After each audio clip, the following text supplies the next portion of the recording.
Jess found something. The meat of our episode tonight. Jess looked up something and didn't really clue me into it until we were sitting down to record tonight. And she's like, "Hey, I found this. Can we do a couple things off that?" And I'm like, "Just go through the list." Okay. Yeah. Sure. Yeah, because I mean, we are the Bama geeks. And honey, why don't you tell them what you got for us? So here's a couple of things that maybe you didn't realize that you can thank Alabama for these things. Some of them you may be aware of, some you might not. So let's see. We are more than just Forrest Gump. Yes, we are. We're definitely more than that. Okay, so the top of the list, I mean, we all know about Space Camp.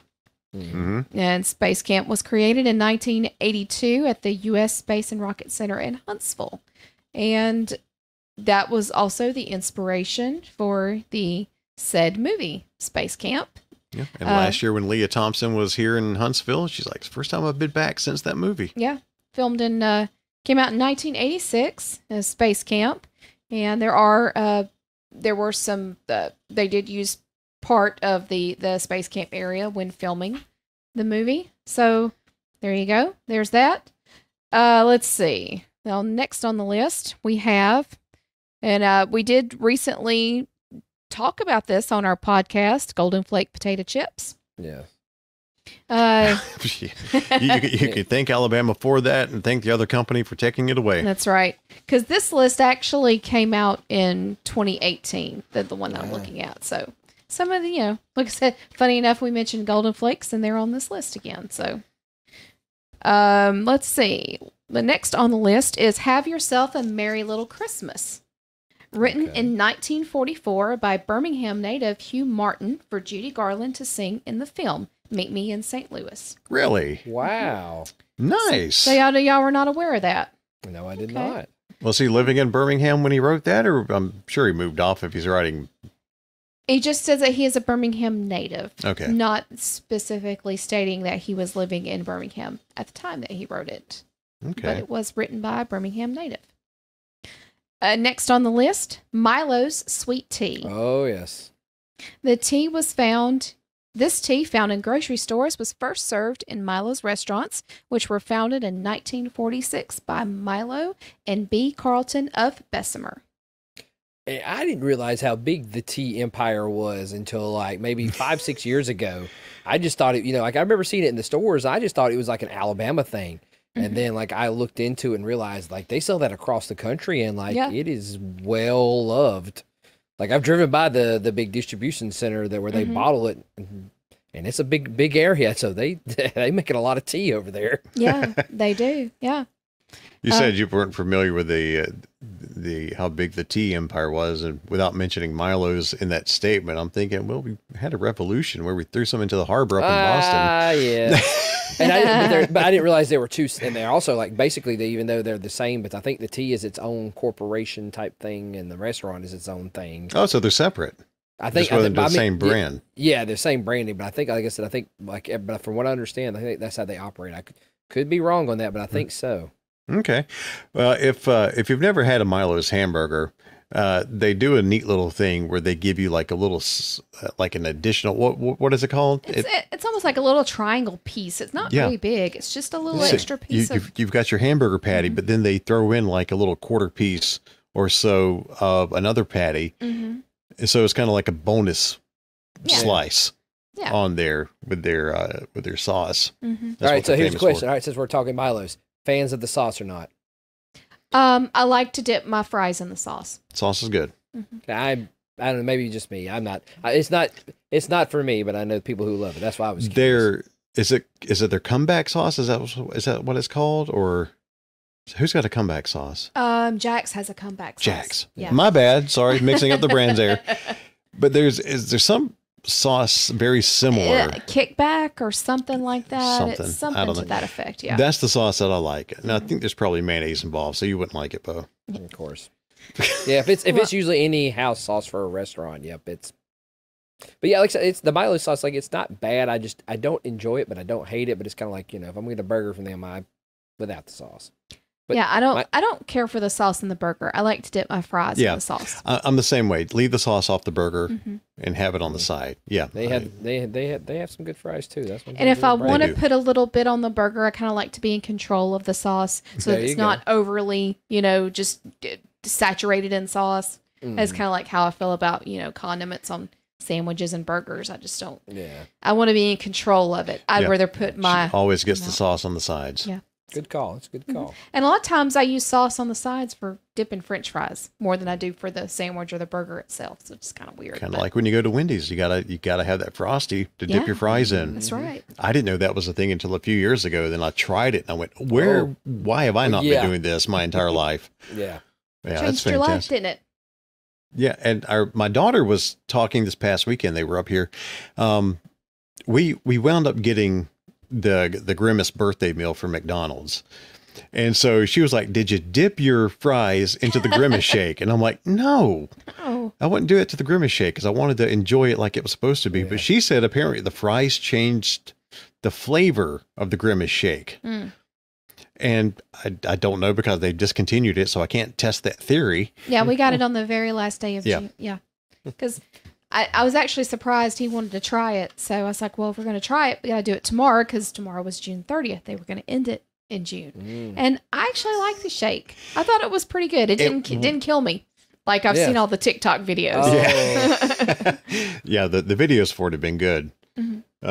It did not taste bad. Was it something that I would just seek? Yeah. No. No. Yeah. It's not something I would be a repeat customer for, at least on a regular basis, but it wasn't bad. But I So know bring us that speaking of Milos, that's Yes. one thing that when my brother comes home to visit, he's insistent that he will have Milos as soon as he gets into Birmingham. So it's one of those things when you're gone from home, you miss it, so you got to have it when you come back. Yeah, he always goes there when he comes back. All right, moving on the list. Let's see. Something that I didn't know, but Brock knew, that Wikipedia was created by Huntsville native Jimmy Wales in 2001. This is a man who decided to not show any allegiance solely to Auburn or Alabama. He graduated from both. Yeah, when I worked at Auburn, we played up the fact that he was an Auburn grad quite a bit. But then I think he got his, it may be in the article, I don't know, but he got his undergrad at Auburn and got his graduate degree at Alabama, I think. Mm-hmm. So. Okay. So you can thank Jimmy Wales, a Huntsville native, for Wikipedia. See, I can't say that I earned my degree from Auburn, even though I got my degree from Alabama, but I worked for 10 years at Auburn. Okay.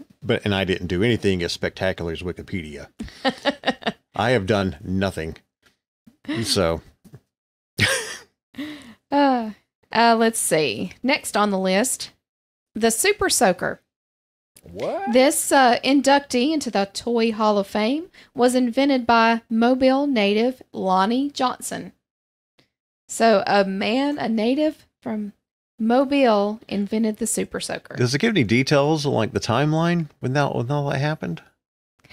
No, it's just a really brief list. Okay. That had to be, like I said, the early to mid 90s, because that was like one of the things that every like kid wanted in the 90s. Like, Well, let's see. Dude, they had Super Soaker keychains when we were in high school. And I remember they got banned from my high school because we all brought them in and we'd pull them out of our pockets and, Yep. So going into a little, okay, so there was a little link, but it doesn't really go into much more. It just says that the Super Soaker, which Johnson accidentally developed while testing another invention, has ranked among the top 20 selling toys since its release in 1989. You figured somebody from Alabama had to invent the Super Soaker because it's so bloody hot here. You got to find a way to cool off. And it also just says that he attended Tuskegee University, Okay. started his career with more adult goals, working on the stealth bomber for the U.S. Air Force and the unmanned spacecraft Galileo's mission to Jupiter. So he went from the stealth bomber to the Super Soaker. Yeah, And- like I said, As I'm looking here on Wikipedia about the Super Soaker, it says he's an Air Force and NASA engineer. Mm-hmm. Look at that. That's awesome. Golly. That's incredible. That's some high accomplishments right there.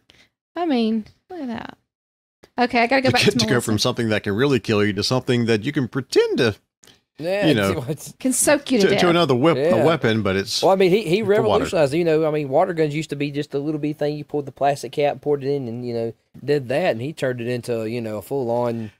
You're gonna get drenched. We went to as a kid. We had a beach house at Panama City Beach, as we mentioned in the last episode. Mm-hmm. Down there, I think at like Alvin's Island or one of those, Yeah. cheesy gift stores down at Panama City. My dad bought me. He bought me a water Uzi. This thing would actually, I mean, it was solid black like an Uzi. Yeah. And you put the water in the clip, and when you pull the trigger, it Yeah. and shot out the water like that. You'll never find one of those ever again. Nope. Unless it's got an orange cap on the. I about to say I'm old enough to remember pre-orange caps on Yep. toy guns. Mm-hmm. Yeah, but it looked and sounded just like a real Uzi. But That's crazy, yeah, it was a water gun. All right, honey. All right, moving on. This is something that I didn't know, and I didn't know if y'all would either. So there is an Alabama tie to Beetlejuice. I know. Yeah. Okay, so Enterprise native Michael McDowell, a horror novelist, co-wrote the story and screenplay for the 1988 film Beetlejuice. I didn't know you were going that direction. I thought Yeah, you were going to bring up Glenn Shaddix. No, this is totally different. Okay, so repeat that because my mind was so focused on Oh. Glenn. Okay. So, Enterprise native Michael McDowell, a horror novelist, co-wrote the story and screenplay. Really? Mm-hmm. And Enterprise is where I was born. Enterprise, yeah. How about that? How about that? That is really cool. Is he involved at all with Beetlejuice 2, or is he passed on? Or? He has passed. Oh. He passed away in 1999. Can we say his name 3 times and bring him back? Michael McDowell. Michael McDowell. Michael McDowell. Didn't work. Nope. Oh, well. Well, we still got Michael McDonald. Hey, what What a fool believes.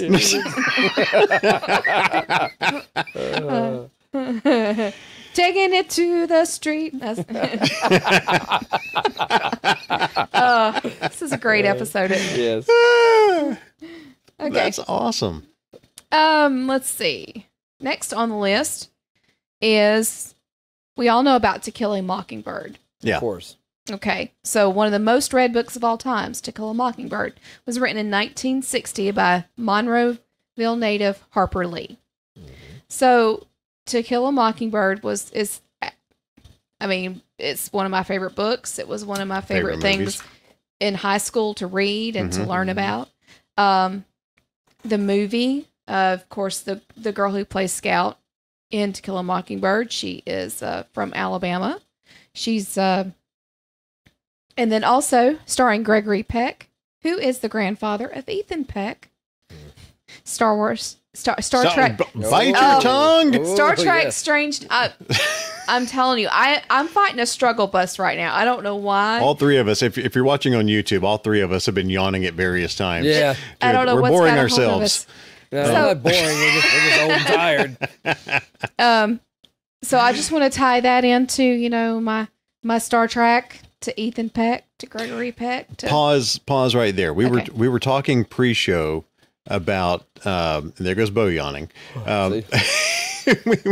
We were talking pre-show about Star Trek Strange New Worlds. Bo is missing this past week's episode.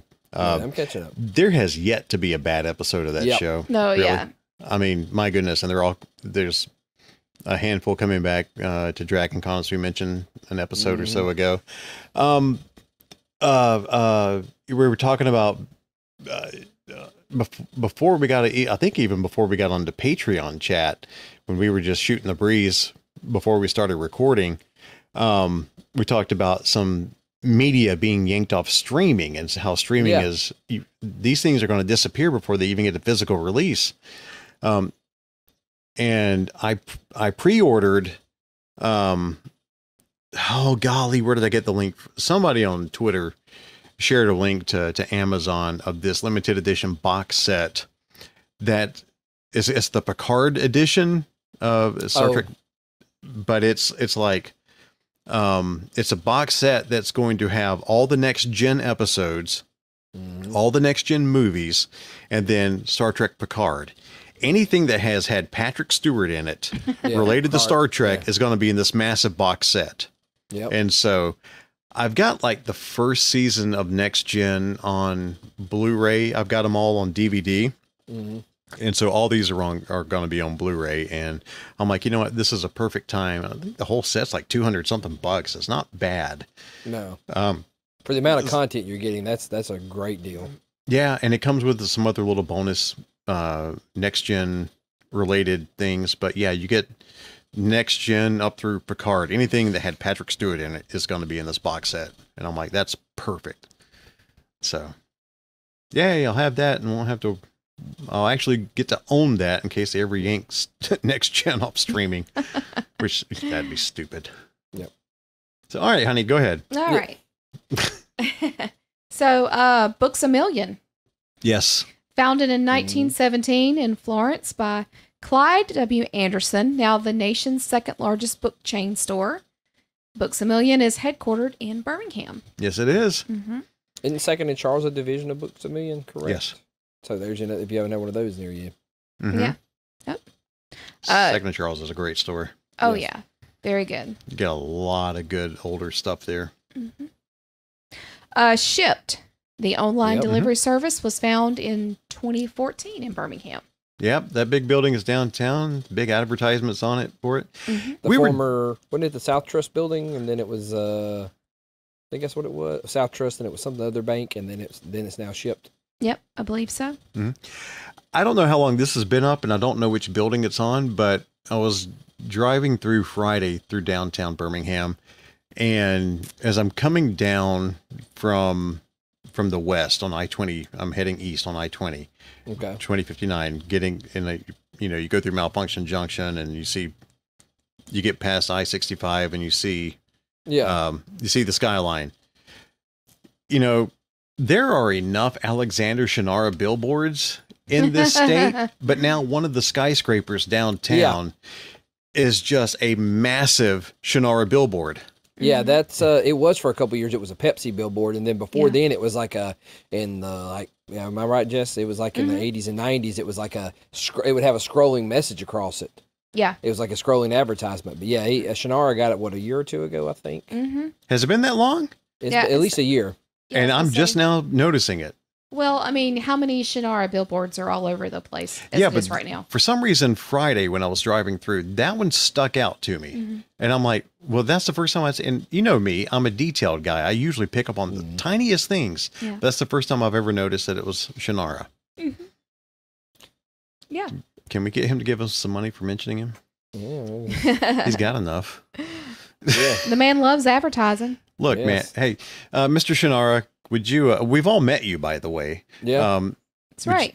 Can you hire Tara Strong for us, please? We'll put a little billboard over here in the corner of the Bama Geeks or something. Dude, you get us Tara Strong to do an intro for our podcast for us as a certain character. We will put your branding all over it. We'll be the Alexander Shannara Bama Geeks podcast. Call us Bama Geeks. Yeah.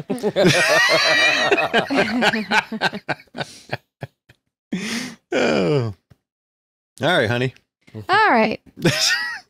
Windshield wipers. Yes. They were invented by Birmingham native Mary Anderson. Yes.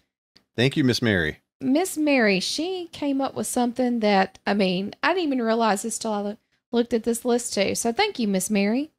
We appreciate that. Yeah, well, she was on a trip to New York or something, and there was some kind of story. Yeah, I think. Yeah, there's a story associated with that. I'm trying to remember off the top of my head, which is dangerous.